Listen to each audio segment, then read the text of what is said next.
Praise lord. దేవునికి స్తోత్రం కలుగును గాక. ప్రియమైన దేవుని బిడ్డలారా, మరొకసారి ఈ ఆధ్యాత్మిక కార్యక్రమం ద్వారా ఈ విధముగా మిమ్మల్ని కలుసుకున్నటకు దేవుడు నాకు అనుగ్రహించిన ఈ గొప్ప భాగ్యాన్ని బట్టి ముందుగా దేవాతి దేవునికి కృతజ్ఞతాస్తుతులు చెల్లించి ఉన్నాను. అదేవిధంగా ఈ ఆధ్యాత్మిక కార్యక్రమంలో వీక్షించున్న ఆత్మీయులకు మీ అందరికీ ప్రభువైన యేసుక్రీస్తు నామములో శుభాభివందనాలు తెలియజేస్తూ ఉన్నాను. ప్రియమైన దేవుని బిడ్డలారా, గత వారము పరలోకమందు ఆమోదించబడు బాప్తిసం ఏదియో తెలుసా అనే అంశాన్ని మనం ధ్యానం చేసుకోవడం జరిగింది. గత వారము మనకి సమయం సరిపోక ఈ అంశానికి సంబంధించిన విషయాల్ని క్లుప్తంగా మనం తెలుసుకోవడం జరిగింది. అయితే ప్రియమైన దేవుని బిడ్డలారా, ఈ దినము ఇదే అంశానికి సంబంధించిన మరి అనేకమైన విషయాల్ని మనం ధ్యానం చేసుకొనబోచు ఉన్నాం. ముందుగా ఈ అంశానికి సంబంధించిన మూలవాక్య వచనములను మనం చదువుకుందాం. అపోస్తలుల కార్యములు 19వ అధ్యాయం 3 నుండి 5 వరకు రాయబడిన వాక్య వచనాలే ఉన్నాయి. ఆ వాక్య వచనాల్ని నేను మీ కొరకు చదువుచూ ఉన్నాను. అప్పుడు అతడు, అలాగైతే మీరు దేనిని బట్టి బాప్తిసం పొందిదరని అడుగగా వారు యోహాను బాప్తిసాన్ని బట్టియే అని చెప్పిరి. అందుకు పౌలు, యోహాను తను వెనుక వచ్చువానియందు అనగా యేసునందు విశ్వాసముంచవలనని ప్రజలతో చెప్పుచు మారు మనసు విషయమై బాప్తిసమిచ్చనని చెప్పాను. వారి ఈ మాటలు విని ప్రభువైన యేసు నామమున బాప్తిసం పొందిరి అని మనం చూస్తాం. అంతేకాకుండా బాప్తిసాన్ని పొందిన వీరు పరిశుద్ధాత్మచే నింపబడిరి, భాషలు మాట్లాడిరి, ప్రవచించిరి అని అపోస్తలుల కార్యములు 19వ అధ్యాయం 6-7 వచ్చిన భాగాల్లో మనం చూస్తూ ఉంటాం. హల్లెలూయా, హల్లెలూయా. అయితే ప్రియమైన దేవుని బిడ్డలారా, ఈ వాక్య వచనాలకి సంబంధించిన విషయాలుగా గత వారము అపోల్లోను గురించి మనం తెలుసుకోవడం జరిగింది. అదేవిధంగా అపోస్తలులైన పౌలు గారి 3వ మిషనరీ ప్రయాణంలోనే యోహాను శిష్యులకు యేసుక్రీస్తు నామమున బాప్తిసాన్ని ఆయన ఇచ్చి ఉన్నారని తెలుసుకోవడం జరిగింది. అంతేకాకుండా బాప్తిసానికి సంబంధించిన కొన్ని ప్రాముఖ్యమైన ప్రశ్నలకు జవాబులను కూడా మనం తెలుసుకోవడం జరిగింది. గనుక ప్రియమైన దేవుని బిడ్డలారా, గత వారపు వీడియోని ఎవరైనా వీక్షించలేనట్లయితే డిస్క్రిప్షన్లో మీకు లింక్ ఇవ్వడం జరుగుతుంది. వీక్షించినట్లయితే మీరు బాప్తిసాన్ని గురించి అనేకమైన విషయాలు మీరు తెలుసుకోగలరు. హల్లెలూయా, హల్లెలూయా. అయితే ప్రియమైన దేవుని బిడ్డలారా, ఈ దినము మరి అనేకమైన విషయాలు బాప్తిసాన్ని గురించి మనం తెలుసుకుందాం. బాప్తిసమిచ్చి యోహాను మారు మనసు విషయమై బాప్తిసాన్ని ఇవ్వడం జరిగింది. అదేవిధంగా యేసుక్రీస్తుని వెంబడించిన శిష్యులు త్రియేక దేవుడైన యేసుక్రీస్తు నామమున బాప్తిసాన్ని వారు ఇవ్వడం జరిగింది. బాప్తిసమిచ్చి యోహాను శిష్యులు మారు మనసు విషయమై బాప్తిసాన్ని పొంది మరలా వారు త్రియేక దేవుడైన యేసుక్రీస్తు నామంలో బాప్తిసాన్ని పొందారు. అంతేకాకుండా యేసుక్రీస్తు ప్రభువారు కూడా ఎక్కువ మంది శిష్యులకు బాప్తిసాన్ని ఇచ్చారు. తనను విశ్వసించిన వారికి కూడా బాప్తిసాన్ని ఇచ్చినట్లు యోహాను సువార్త 3వ అధ్యాయం 22వ వచనంలోను, యోహాను సువార్త 4వ అధ్యాయం 1వ వచనంలో మనం చూడగలం. అంతేకాకుండా యేసుక్రీస్తుని వెంబడించిన శిష్యులకు కూడా బాప్తిసాన్ని ఇవ్వడం యోహాను సువార్త 4వ అధ్యాయం 3వ వచనంలో మనం చూస్తూ ఉంటాం. అదేవిధంగా అపోస్తలులైన పౌలు గారు కూడా బాప్తిసము పరిచర్యను చేయడం కొరింథీయులకు రాసిన మొదటి పత్రిక 1వ అధ్యాయం 14-15 వచనాల్లో మనం చూస్తూ ఉంటాం. అంటే ప్రియమైన దేవుని బిడ్డలారా, బాప్తిసములు ఇచ్చే పరిచర్య బాప్తిసమిచ్చి యోహాను మొదలుకొని అపోస్తలులైన పౌలు గారి కాలంలో వరకు కొనసాగించబడి నేటి వరకు యేసుక్రీస్తు మాట మేరకు లేక ఆజ్ఞ మేరకు త్రియేక దేవుని నామంలో బాప్తిసాలు ఇచ్చుట జరుగుచూ ఉన్నది. హల్లెలూయా, హల్లెలూయా. మార్కు సువార్త 16వ అధ్యాయం 15-16 వచనాల ప్రకారము, మత్తయి సువార్త 28వ అధ్యాయం 19వ వచనం ప్రకారము, యోహాను సువార్త 3వ అధ్యాయం 5వ వచనంలో రాయబడి ఉన్న రీతిగా బాప్తిసాలు వాక్యానుసారంగా ఇయ్యబడుటను జరుగుచూ ఉన్నది. అయితే ప్రియమైన దేవుని బిడ్డలారా, చాలా మంది క్రీస్తుని కలిగిన క్రైస్తవ ఆత్మీయులకు మరికొన్ని ప్రశ్నలతో కూడిన సందేహాలు బాప్తిసం విషయంలో ఉన్నాయి. అవి ఏవో ఈ రోజున మనం ధ్యానం చేసుకోబోచు ఉన్నాం. మొట్టమొదటిగా యేసుక్రీస్తు ప్రభువారు ఏ నామములో బాప్తిసాన్ని పొందారు అనేది మొదటి ప్రశ్న ఉన్నది. ఈ ప్రశ్నకు జవాబును వివరంగా వాక్యానుసారంగా మనం తెలుసుకుందాం.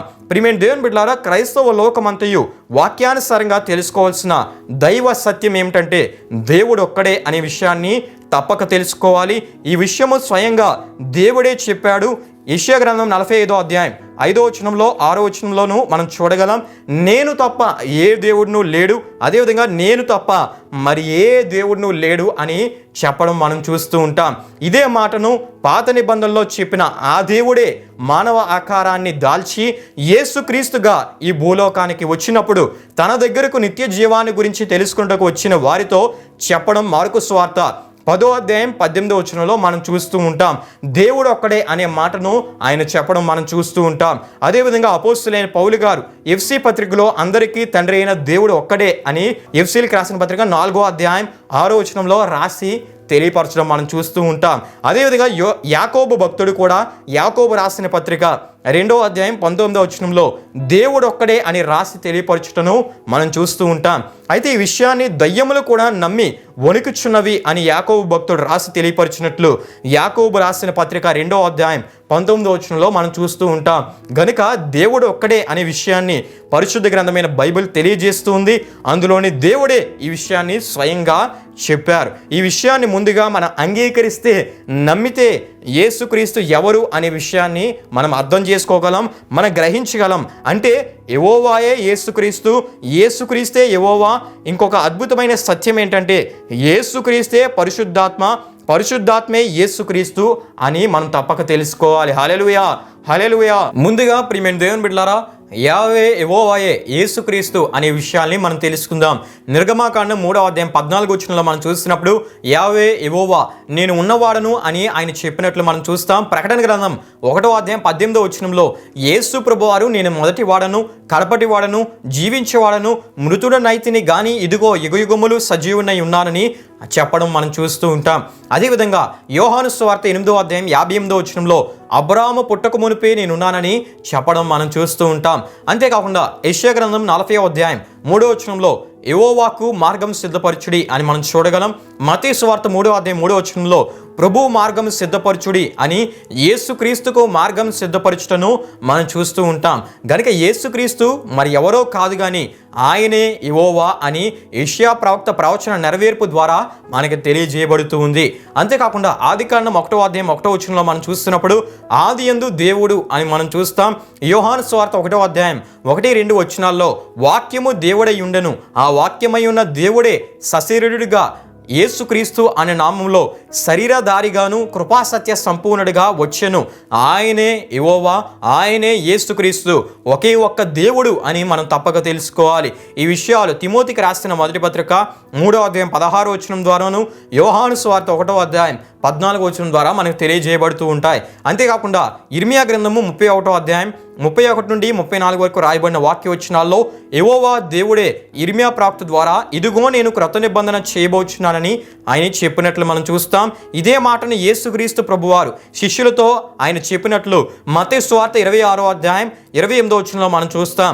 ఇదే మాటను అపోస్తలుడైన పౌలు గారు కొరింథీయులకు రాసి తెలియపరిచిన పత్రికలో కొరింథీయులకు రాసిన మొదటి పత్రిక 11వ అధ్యాయం 23, 24, 25 వచనాల్లో మనం చూస్తూ ఉంటాం. అంటే చేయబోచున్నానని అనిన యెహోవాయే యేసుక్రీస్తుగా చేయడం మనం చూస్తూ ఉన్నాం. హల్లెలూయా, హల్లెలూయా. గనుకనే యేసు ప్రభువారు జీవమును నేనే అని అంటూ నాయందు విశ్వాసముంచువాడు చనిపోయినను బ్రతుకును, బ్రతికి నాయందు విశ్వాసముంచు ప్రతి వాడును ఎన్నటికీ చనిపోడని యోహాను సువార్త 11వ అధ్యాయం 25, 26 వచనాల్లో ఆయన చెప్పడం మనం చూస్తూ ఉంటాం.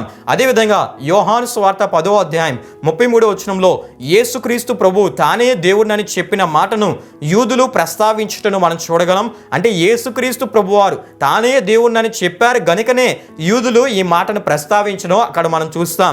అంతేకాకుండా యోహాను సువార్త 8వ అధ్యాయం 24వ వచనంలో నేను ఆయననని మీరు విశ్వసించని ఎడల మీరు మీ పాపములోనే ఉండి చనిపోదురని వారితో చెప్పెను అని మనం చూస్తూ ఉంటాం.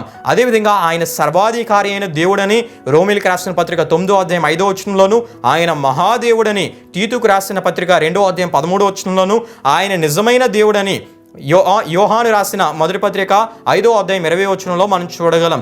గనుక దేవుడు ఒక్కడే అనే విషయాన్ని నమ్మితే పాత నిబంధనలోనే యెహోవాయే, కొత్త నిబంధనలోని యేసుక్రీస్తు అని మనకి వివరంగా వాక్యానుసారంగా అర్థమవుతుంది. గనుక యెహోవాయే యేసుక్రీస్తు, యేసుక్రీస్తే యెహోవా అని తప్పక మనం తెలుసుకోవాలి. హల్లెలూయా, హల్లెలూయా.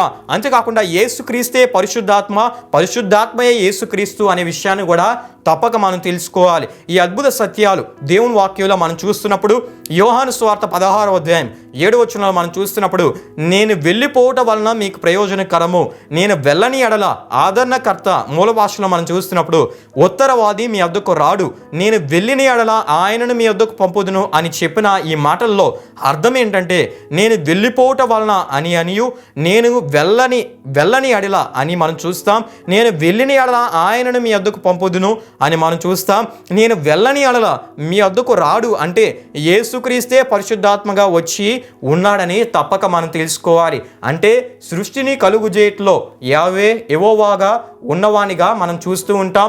అదే దేవుడు సర్వ మానవాళిని పాప శాపాల నుండి, అనగా ఆది మానవులైన ఆదాము అవ్వల ఆజ్ఞాతిక్రమ పాపం నుండి, దాని శాపం నుండి, దాని మరణం నుండి మనల్ని విమోచించుటకు యేసుక్రీస్తుగా తదుపరి ఆయన ఆరోహణమై మరలా పరిశుద్ధాత్మగా తానే వచ్చి ఉన్నాడనే అద్భుత సత్యము తప్పక మనం తెలుసుకోవాలి. ఈ అద్భుత సత్యము యోహాను సువార్త 14వ అధ్యాయం 18 ద్వారా మనకు తెలియజేయబడుతుంది. అక్కడ మనం చూస్తున్నప్పుడు, మిమ్మను అనాథులుగా విడువను, మీ వద్దకు వత్తును అని ఆయన చెప్పినట్లు మనం చూస్తాం. దీని అర్థం ఏంటంటే, పునరుద్ధాన శరీరంతో కాక పరిశుద్ధాత్మగా ఆదరణకర్తగా వత్తునని ఆయన తెలియజేసిన మాటల ద్వారా తానే పరిశుద్ధాత్మగా వచ్చి ఉన్నాడని తప్పక మనం తెలుసుకోవాలి. హల్లెలూయా, హల్లెలూయా.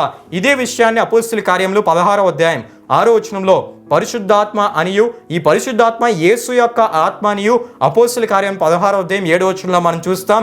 అంతేకాకుండా పరిశుద్ధాత్మ హెబ్రీ భాషలో కానీ, గ్రీకు భాషలో కానీ, ఇతర భాషల్లో కానీ శ్వాస, ఊపిరి అనే అర్థాలు మనకి తెలియజేయబడుతూ ఉంటాయి. పరిశుద్ధాత్మ అనే ఆ మాటకి అర్థాలు గ్రీకులో కానీ, హెబ్రీలో కానీ, ఇతర భాషల్లో కానీ దాని అర్థము శ్వాస, ఊపిరి అనే అర్థాలు వస్తూ ఉంటాయి. పరిశుద్ధాత్మ దేవుని ఆత్మ ఉన్నదనే విషయాన్ని తప్పక మనం తెలుసుకోవాలి. అదేవిధంగా పరిశుద్ధాత్మ ఆదరణకర్తగాను ఉత్తరవాదిగా పిలువబడటను మనం చూడగలం. అయితే రోమిల్కి రాసిన పత్రిక 15వ అధ్యాయం 5వ వచనంలో ఆదరణకర్తయగు దేవుడు అని మనం చూస్తాం. లూకా సువార్త 2వ అధ్యాయం 25వ వచనంలో క్రీస్తు ఇశ్రాయేలులకు ఆదరణకర్త అని మనం చూస్తాం. యోహాను సువార్త 14వ అధ్యాయం 16 నుండి 26 వరకు రాయబడిన వాక్య వచనాల్లో పరిశుద్ధాత్మ ఆదరణకర్త అని మనం చూడగలం. దేవుడు ఒక్కడే గనుక ఆ ఒక్కడైన దేవునిలో ఆదరణ ఉన్నది. ఆ ఆదరణ అన్ని కాలాల్లో కొనసాగించబడుచున్నది గనుక యెహోవాయే యేసుక్రీస్తు, యేసుక్రీస్తే పరిశుద్ధాత్మ అనే విషయాల్ని దేవుళ్ళు ముగ్గురు కాదు, దేవుడు ఒక్కడే అనే విషయాన్ని మనకు తెలియజేస్తుంది. ఈ దైవ సత్యాన్ని మనం గ్రహించగలిగితే యేసుక్రీస్తుకి వేరొక నామంలో బాప్తిస్మం అవసరం లేదు గనుక ఏ నామంలోనూ ఆయన బాప్తిస్మం పొందలేదనే విషయాన్ని మనం గ్రహించగలం. అయితే యేసు ప్రభువారు ఎందుకు బాప్తిస్మం పొందారంటే, మొదట యెషయా ప్రవక్త ప్రవచన నెరవేర్పు యోర్దాను నది దగ్గర, యోర్దాను నదిలో బాప్తిస్మం ఇచ్చి యోహాను ద్వారా జరగాలి గనుక, ఒకవేళ జరగకపోతే దేవుడు తన ప్రవక్త ద్వారా ప్రవచింపజేసిన ప్రవచనం అబద్ధమైపోతుంది గనుక ప్రవచన నెరవేర్పులో భాగంగా యేసుక్రీస్తు ప్రభువారు బాప్తిస్మం తీసుకున్నారు. అయితే యేసు ప్రభువారు బాప్తిస్మం తీసుకున్నది మాత్రం పాప క్షమాపణ కొరకు కాదు. కారణం, ఆయన పాపం లేని పరిశుద్ధుడు, ఆయనకు పాప క్షమాపణ అవసరం లేదు. అంతేకాకుండా పాపాలను క్షమించే అధికారం కూడా ఆయనకే ఉంది గనుక ఆయనే పాపాలను క్షమించే అధికారం గలవానిగా ఉంటే ఇంకా ఆయనకెందుకు పాప క్షమాపణ? ఈ సత్యాలను తప్పక మనం తెలుసుకోవాలి. మార్కు సువార్త 2వ అధ్యాయం 10వ వచనంలో యేసు ప్రభువారు పాపాలను క్షమించే అధికారం గలవానిగా మనం చూస్తాం. అంతేకాకుండా బాప్తిస్మము మారు మనసుకు చెందినది కదా, ఆయన ఎందుకు మారు మనసుకు చెందిన బాప్తిస్మాన్ని తీసుకున్నారనే ప్రశ్న మీకు కలగవచ్చు. ఆయనే మానవుల యొక్క పాపపు మనస్సుకు ప్రతిగా పవిత్ర మనస్సును, నూతన మనస్సును కలుగు చేయటకు వచ్చిన దేవుడు గనుక ఆయనకు మారు మనస్సు అవసరం లేదు. ఆయన మనస్సే అద్భుతమైనది. ఈ విషయాల్ని యోహాను సువార్త 8వ అధ్యాయం 46వ వచనంలోను, హెబ్రీయులకు రాసిన పత్రిక 7వ అధ్యాయం 26వ వచనంలోను, హెబ్రీయులకు రాసిన పత్రిక 13వ అధ్యాయం 8వ వచనం ద్వారా మనము అర్థం చేసుకోగలం. మరి యేసు ప్రభువారు ఎందుకు యోర్దాను నదిలో బాప్తిస్మం ఇచ్చి యోహాను చే నీటి మూలమైన బాప్తిస్మాన్ని తీసుకున్నారంటే, మొట్టమొదటిగా మాదిరికరంగా ఉండడానికి, మాదిరి చూపించడానికి, ఆదర్శప్రాయంగా ఉండడానికి ఆయన బాప్తిస్మం తీసుకున్నారు. పేతురు రాసిన మొదటి పత్రిక 2వ అధ్యాయం 21వ వచనం ద్వారా ఈ సత్యం మనకు తెలియజేయబడుతుంది. రెండవదిగా సర్వ మానవాళికి పాప క్షమాపణతో కూడిన రక్షణను దయచేయటలో దైవ క్రమంలో నీతి యావత్తును ఇలాగు జరుగుట్లో భాగంగా యేసుక్రీస్తు ప్రభువారు బాప్తిస్మాన్ని పొందారు. ఈ విషయాన్ని మత్తయి సువార్త 3వ అధ్యాయం 15వ వచనం ద్వారా ఈ దైవ సత్యం మనకు తెలియజేయబడుతుంది.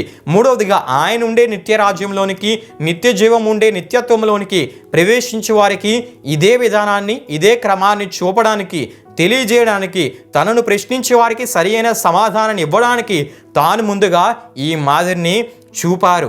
యోహాను సువార్త 3వ అధ్యాయం 3-6 వచనాల్లో ఈ విషయాలు మనం చూస్తూ ఉంటాం. 4వ విషయం ఏంటంటే బాప్తిస్మిచ్చి యోహాను చేత బాప్తీసం తీసుకున్న యేసుక్రీస్తు ప్రభువారు మళ్ళా ఏ నామంలోనూ బాప్తీసాన్ని తీసుకొనకపోవటం గల కారణం ఆయనే దేవుడు గనక అనే అద్భుతమైన దైవ సత్యాన్ని తప్పక మనం గ్రహించాలి. అయితే ఈ సమయంలో బాప్తిస్మిచ్చి యోహాను ఇచ్చిన మారు మనసుకు చెందిన బాప్తిసానికి యేసుక్రీస్తు నామంలో పొందిన బాప్తిసానికి ఉన్న తేడాని మనం తెలుసుకుందాం. బాప్తిస్మిచ్చి యోహాను ఇచ్చిన బాప్తిసము మారు మనసుకు చెందినది, అంటే పాపాలు ఒప్పుకున్న వారు మరలా ఆ పాపపు క్రియలు చేయకుండా ఉండడానికి మాత్రమే ఈ బాప్తిసము పనిచేస్తుంది.